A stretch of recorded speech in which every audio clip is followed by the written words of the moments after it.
Perkenalkan, nama saya Mela Kristiani dengan NIM 2130 1070 3022. Di sini saya akan menjelaskan yaitu materi kami sesuai dengan kelompok kami yaitu kelompok 4, yaitu tentang Global Governance dan Adaptive Governance. Yang akan saya bahas mengenai Global Governance yang terdiri dari yaitu pengertian, konsep, serta unsur-unsur dan isu dalam Global Governance. Yang pertama, apa itu Global Governance? Global Governance mencakup dalam pandangan Rosenau yaitu mengarahkan ke lebih dari institusi formal dan organisasi-organisasi di mana manajemen dalam peristiwa internasional terus-menerus berlangsung, membayangkan memasukkan sistem-sistem atas aturan dalam semua tingkatan pada aktivitas manusia dan terus mencari tujuan pengawasan sebagai reaksi atau akibat transnasional. Pemerintahan global adalah membuat ataupun men-setting institusi global yang bertujuan untuk merubah hasil dari globalisasi. Globalisasi governance sebagai interaksi horizontal dan vertikal yang mengklaim semua orang yang terlibat lebih cenderung ke arah politis daripada konsep akademis yang dipandang sebagai good governance. Global level ini mencakup yaitu norma yang di dalamnya yang terdapat yaitu tentang persepsi governance yaitu pemerintahan yang dapat diidentifikasikan oleh hubungan internasional, yaitu pandangan terbatas atau sempit tentang pemerintahan berkenan dengan seluruh aktivitas yaitu atau kegiatan dan praktek dalam jaringan transnasional. Pandangan yang lebih luas dari global governance sebagai hubungan meta atau proses koordinasi transnasional dan aktivitas in-governance. Yang kedua, yaitu konsep dalam global governance secara konsep global, yaitu relatif berbeda dan tidak membentuk hierarki utuh dengan konsep good governance dengan public governance ataupun corporate governance. Hal ini karena global governance berangkat dari isu bersama yang dihadapi serta beroperasi pada tataran di luar batas negara. Sedangkan good governance yaitu beserta turunannya lebih memusatkan pada perhatian aktornya serta menjadi indikator kepemerintahan dalam level nasional ataupun daerah dalam pengendalian konsep, yaitu ditemukan pertukaran istilah global governance, world governance, dan transnational governance.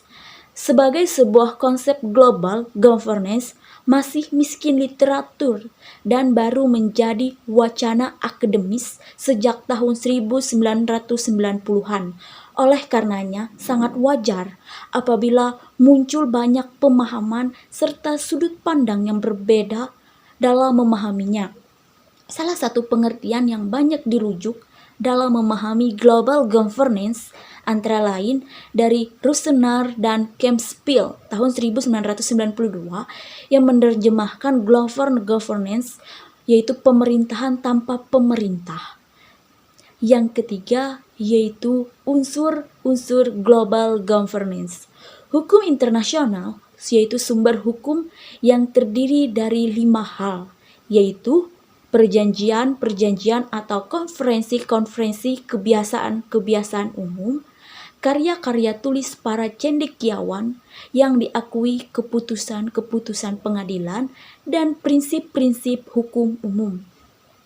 Organisasi internasional, suatu organisasi disebut sebagai organisasi internasional apabila dari sedikitnya 3 negara memiliki aktivitas-aktivitas di sejumlah negara dan anggota-anggota organisasi. Itu menjaga kesatuan melalui suatu perjanjian tingkat antar pemerintah yang resmi.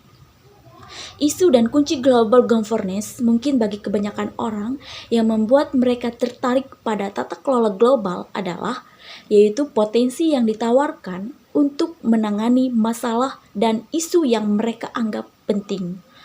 Vattel dan Mason berbagi kecenderungan ini, yaitu A. Salah satu masalah paling akut dalam tata global dalam beberapa tahun terakhir adalah yaitu krisis keuangan global yang dimulai pada musim panas yaitu 2007.